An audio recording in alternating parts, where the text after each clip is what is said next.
Good evening and thanks for joining us. I'm Mitchell Ringos. A small Cessna aircraft that went missing between Nakina and Fort Hope on Tuesday with 2 people on board has now been located as the search and rescue effort entered its 5th day. The missing Cessna was reported overdue on Tuesday afternoon after departing Nakina and failing to arrive in Fort Hope, about 150 kilometers northeast of Armstrong. A mix of helicopters and fixed-wing aircraft conducted both visual and electronic searches today, which led to the discovery of the aircraft just south of Chaucer Lake by a Civil Air Search and Rescue Association Cessna Skymaster aircraft at approximately 11:30 a.m. Unfortunately, when Royal Canadian Air Force search and rescue technicians arrived on scene, both occupants were found without vital signs. The Ontario Provincial Police and Transport Canada have been advised, and the Transportation Safety Board will be launching an investigation into the cause of this crash. Just really sad news. Our condolences with the family. Well, there were plenty of nominations last night for the upcoming election at Fort William First Nation. 12 people were nominated for chief, including Georgianne Morisseau and Peter Collins, who resigned in September for a private sector job. 64 people were nominated for the 12 band councillor seats. Nominees have until Monday to accept or decline their nominations. The election is set for April 7th. Thunder Bay Atikokan MPP Kevin Holland spoke at Queen's Park this week, questioning how his government is ensuring economic prosperity in the north. The question was posed to Kenora Rainy River Representative Greg Rickford, who also serves as the Minister of Northern Development. Investments made by our government continue to provide support to improve the quality of life and promote economic development in our communities. But there's more that needs to be done in order to further advance the successes we have achieved. Speaker, can the Minister please explain how our government is increasing economic prosperity for people across Northern Ontario? Filming, Mr. Speaker, steel production, steel manufacturing, mining, forestry reinventing itself, Mr. Speaker. All across our region of Northern Ontario, there are many examples of the need to continue to invest in businesses, invest in communities, and invest in Indigenous communities as well through community enhancements, cultural support programs, Mr. Speaker, investing in innovation and research, and investing in businesses, their launches, their growth and expansion, Mr. Speaker, relocation into Northern Ontario as we build out a capacity for supply chains in forestry, mining, and filming, and other examples, Mr. Speaker. We're ready and we're going to continue to respond. As part of Lakehead University's Research and Innovation Week, Federal Natural Resources Minister Jonathan Wilkinson made a stop in the university's faculty lounge on Tuesday for a conversation about the importance of research and innovation in the natural resource sector in Canada. The event started with a speech from Wilkinson, who talked about the importance of research and innovation in educational spaces, and was then followed by a question and answer period for those attending to ask some questions. Wilkinson spent 20 years as an executive in the clean technology space, which focuses on innovation, but says those ideas fundamentally start at universities like Lakehead, saying it's about building on those ideas and being able to make them into lasting products that help the environment. Wilkinson was happy with his visit and spoke about the importance of change. I love coming and talking at universities and at high schools because young people really are the ones who need to be engaged. Their voices need to be heard in this discussion. This is about the future of the planet from an environmental perspective, but it's also about how can we actually work on research and innovation that will help us fight climate change, but will also help us create great jobs for people as they build their careers. A woman from Espanola, an hour north of Sudbury, is speaking out about staff shortages at long-term care homes, especially the one where her 75-year-old husband stays, as he suffered terrible burns while under care at the York Extended Care in Sudbury. Just a warning, as some images are graphic. CTV's Amanda Hicks reports.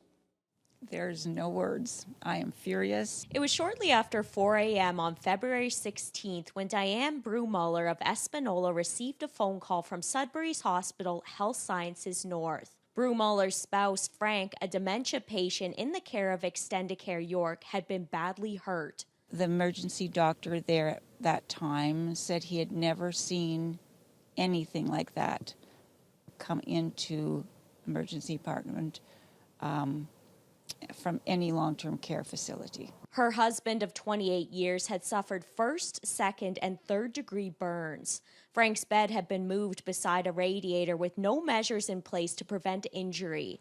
According to staff, his arm had fallen off the bed to rest on the baseboard heater. For how long, no one knows. And because of his dementia, his brain couldn't tell him there's something, you better move your arm. So his arm and his hand lay on the baseboard heater. We don't know for how long. Frank had to undergo plastic surgery and grafting on his hand and arm. He is back at Extendicare now on the slow road to recovery and in a lot of pain. My husband may not get full use of his hand again because of this burn. In a statement to CTV News, Extendicare says it sincerely apologizes to the family for the incident and says the home has been audited to ensure all resident beds are in appropriate locations in line with our safety policies.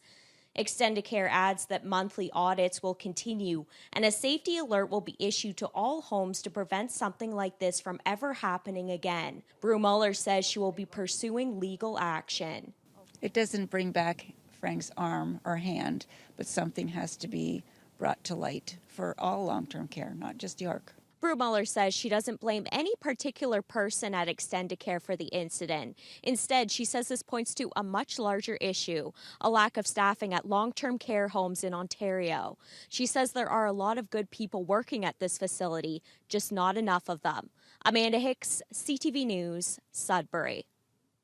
St. John Ambulance has launched their 15th annual Spring into Summer trailer draw. As usual, there are 3 exciting prizes to be won, and all money raised supports the work the service does. The top prize this year is this luxury travel trailer, but for the first time ever, the winner can take the $40,000 prize value in cash instead. Second prize is 2 portable generators, with third place receiving a new 12-foot fishing kayak.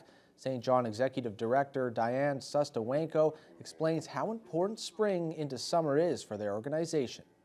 If it wasn't for this draw, we wouldn't be able to keep up with the services that we provide in the community, which is our medical first response team, our youth program, our therapy dog volunteers, our car seat education program. So there's lots of different services we provide to the community, mostly all free of charge, and this is where the revenue comes in to help those programs be sustainable.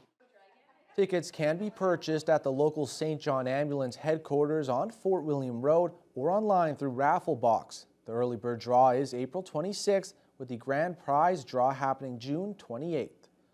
A mushing family from Sioux Lookout has brought home the gold and bronze from the 2023 Canadian Challenge dog sled race.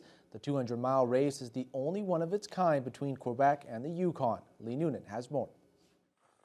Longtime musher Jesse Terry is the champion in the Canadian Challenge 10-dog race for the second year running, while relative newcomer Mary England placed third. The couple share a passion for the dogs, who they say deserve all the credit. I always love talking about how amazing these animals are at what they do, and their passion to move down the trail in a pack. With us holding on the back of the sled is an absolute amazing thing to be a part of. Terry's team of dogs are experienced competitors, while England led a crew of younger, yearling dogs. She finished third behind Rhonda Hirschap of Nullaloo. England also won the coveted Veterinarians Award for the best kept team. Oh man, it just is such a vote of confidence. I feel like Jesse and I both work so hard to make sure the dogs do stay well and healthy and enjoying their job and their life with us. For both England and Terry, caring for the dogs is central to their roles as mushers, making sure the canine athletes are still excited to be running after racing for hours and even days. Terry's first place team took 33 hours to complete the run.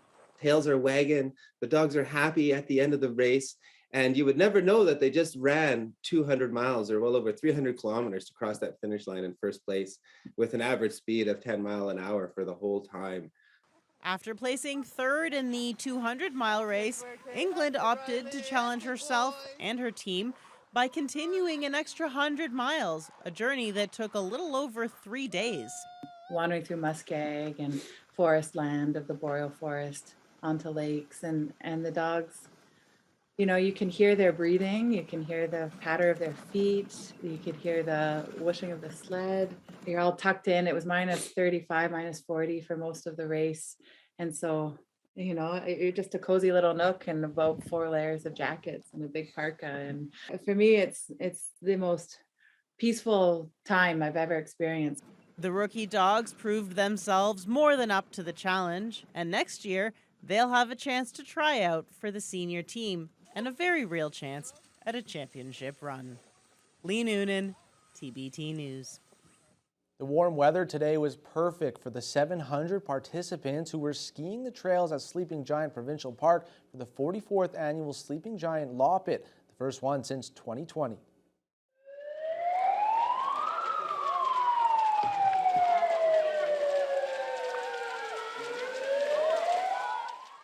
The skiing festival brought over athletes from all over the country and the United States. There are multiple events with distances for skiers of all ages, levels, and abilities, including the 8-kilometer mini Law Pit for families and kids, the more relaxed and scenic 35-kilometer tour, and the 50-kilometer route, which took even the top athletes over 2 hours to complete.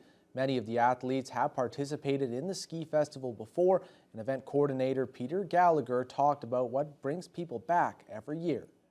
We promise fantastic weather every year, and this year we held to that promise. But it's the camaraderie. You know, people love to cross-country ski, but when you're doing that, you're usually out there by yourself. But here you with 700 other people, and you come across the finish line, your friends are cheering for you, and it's just a family fun event.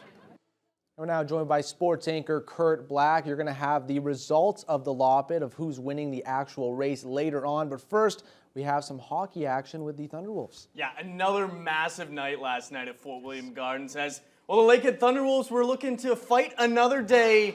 But first, they would have to knock off the Windsor Lancers in Game 2. We'll have those highlights right after the break.